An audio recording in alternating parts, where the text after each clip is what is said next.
Hello, friends. Salutations, chers amis. Vous êtes-vous déjà demandé si la Bible était vraiment vraie? Can we really trust Pouvons-nous vraiment faire confiance à ce qu'elle dit? Heureusement, Dieu nous a donné de nombreuses preuves sur lesquelles nous pouvons fonder notre foi. Consider the apostle. Prenons l'exemple de l'apôtre Pierre, qui a passé plus de 3 ans avec Jésus, marchant avec lui, parlant avec lui, et le voyant même glorifié sur la montagne de la transfiguration. Of transfiguration. And yet, Pourtant, Pierre nous dit que ces manifestations physiques ne sont pas la preuve la plus solide de la foi. Au contraire, il écrit « Nous considérons comme d'autant plus certaine la parole des prophètes. Vous faites du bien de lui prêter attention comme à une lampe qui brille dans un lieu obscur jusqu'à ce que le jour commence à poindre et que l'étoile du matin se lève dans votre cœur. » Aujourd'hui, nous allons examiner brièvement la plus longue prophétie de la Bible, voir comment elle s'est remarquablement accomplie et pourquoi il est important pour nous de la comprendre aujourd'hui. En poursuivant notre voyage à travers le livre « La tragédie des siècles », nous suivrons les traces de William Miller, qui s'est étonné lui-même en étudiant attentivement la Bible, verset par verset. Arrivé à Daniel 8 au verset 14, il a lu que le prophète Daniel avait entendu une voix céleste disant « Encore 2300 soirs et matins, puis le sanctuaire sera purifié. » Déterminé à connaître la signification de cette prophétie, Miller demanda à Dieu de le guider en continuant à comparer les Écritures, aidé d'une concordance biblique.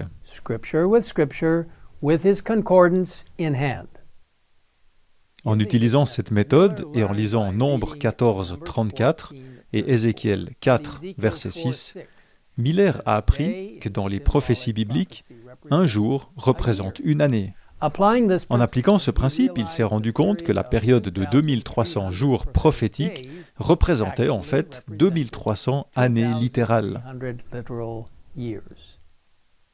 Par conséquent, le sanctuaire dont il est question dans Daniel 8 au verset 14 ne pouvait pas être le sanctuaire juif de l'Ancien Testament. Miller a suivi l'idée généralement acceptée à l'époque que dans l'ère chrétienne, la terre elle-même était le sanctuaire. Par conséquent, la purification du sanctuaire devait signifier que la terre sera purifiée par le feu lors du retour du Christ. De plus en plus enthousiaste, Miller conclut que s'il pouvait trouver le point de départ correct des 2300 jours ou années, il saurait quand cette période de temps se terminerait et donc quand Jésus reviendrait.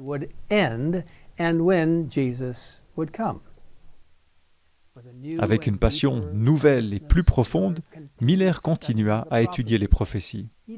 Dans Daniel 8, il ne trouva aucun indice sur le début de la prophétie des 2300 jours. Cependant, au chapitre 9, la séquence temporelle commença à devenir plus claire. Après la belle prière de Daniel, nous voyons l'ange Gabriel voler rapidement au secours de Daniel, lui disant qu'il est venu pour l'aider à comprendre la vision. À partir du verset 24, nous lisons « Ce sont 70 semaines qui ont été fixées pour ton peuple et pour ta ville sainte, pour faire cesser la révolte et mettre un terme au péché, pour expier la faute et amener la justice éternelle, pour marquer d'un sceau la vision et le prophète, et pour consacrer par onction le lieu très saint. Sache-le donc et sois attentif. Depuis le moment où la parole a annoncé que Jérusalem serait restaurée et reconstruite jusqu'au Messie, au conducteur, il y a 7 semaines et 62 semaines. Et après les 62 semaines, le Messie sera exclu et il n'y aura personne pour lui venir en aide. Il imposera une alliance d'1 semaine à beaucoup, et au milieu de la semaine, il fera cesser le sacrifice et l'offrande.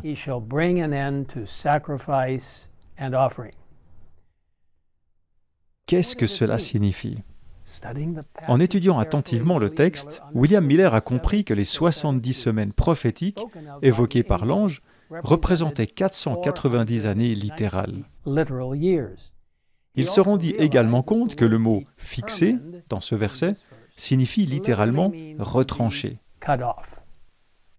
Mais de quoi était-elle retranchée? Ellen White explique: la période des 2300 soirs et matins étant seule mentionnée dans la vision, les 70 semaines ne peuvent être retranchées que de celle-là. Il s'ensuit que cette période de 70 semaines fait partie des 2300 jours et que les deux périodes ont le même point de départ. Or, notons qu'en Daniel 9, au verset 25, l'ange déclara que les 70 semaines commençaient avec le commandement de restaurer et de reconstruire Jérusalem. Poursuivant ses recherches, Miller trouva la réponse à cette question dans Esdras 7, au verset 12 à 26. Bien qu'il y ait eu des décrets antérieurs, l'histoire confirme que le décret le plus complet pour restaurer et reconstruire Jérusalem a été émis par Artaxerxès, le roi de Perse, en 457 avant Jésus-Christ. Maintenant que nous avons la date de départ de 457 avant Jésus-Christ, le reste de la prophétie se met parfaitement en place si nous appliquons le principe prophétique du jour et de l'année. Comme l'avait expliqué l'ange dans Daniel 9 au verset 25, il y aura 7 semaines et 62 semaines, soit 483 ans jusqu'au Messie. Le mot Messie signifie « celui qui est oint ». Et à l'automne 27 après Jésus-Christ, le Christ a été baptisé par Jean et a reçu l'onction du Saint-Esprit. L'ange expliqua qu'il, c'est-à-dire Jésus, imposera une alliance d'une semaine à beaucoup, et au milieu de la semaine, il fera cesser le sacrifice et l'offrande. Et il le fera en étant exclu, et il n'y aura personne pour lui venir en aide. Cela représente la période du ministère du Christ sur terre, suivie de sa crucifixion 3 ans et demi plus tard. Là encore, la prophétie s'est accomplie avec précision, puisque le Christ a été crucifié en l'an 31.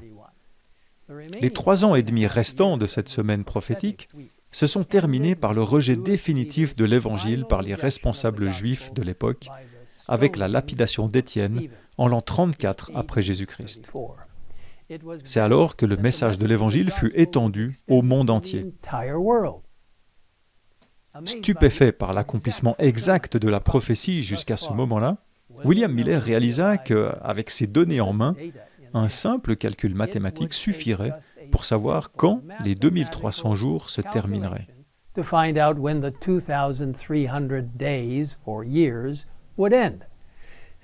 Comme la prophétie indiquait que les 70 semaines ou 490 jours seraient retranchés des 2300 jours, il restait donc 1810 jours prophétiques ou années littérales.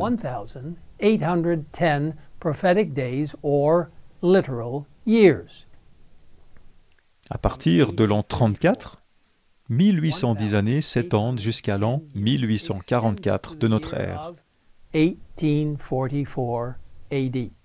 Par conséquent, les 2300 jours de Daniel 8 au verset 14 se terminent en 1844. Stupéfait, William Miller s'est rendu compte qu'il avait découvert bien plus que ce qu'il avait envisagé au début de son étude minutieuse de la Bible. Bien sûr, nous savons aujourd'hui que Jésus n'est pas revenu sur terre en 1844. Cette étonnante prophétie a-t-elle donc échoué tout à la fin?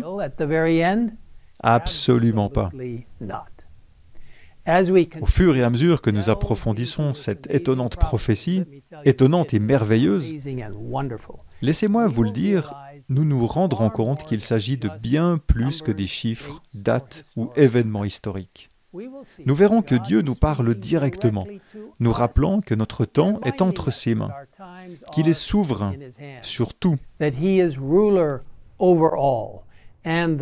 que le Seigneur, l'Éternel, ne fait rien sans avoir révélé son secret à ses serviteurs les prophètes. Je sais que pour certains d'entre vous, cette prophétie est toute nouvelle. D'autres la connaissent peut-être déjà, mais aimeraient mieux la comprendre. Je voudrais encourager chacun d'entre vous, si vous ne l'avez pas encore fait, à télécharger le livre « La tragédie des siècles » sur le site inscrit sur votre écran, où vous pourrez étudier cette prophétie biblique plus en détail. Study this Bible prophecy more in depth.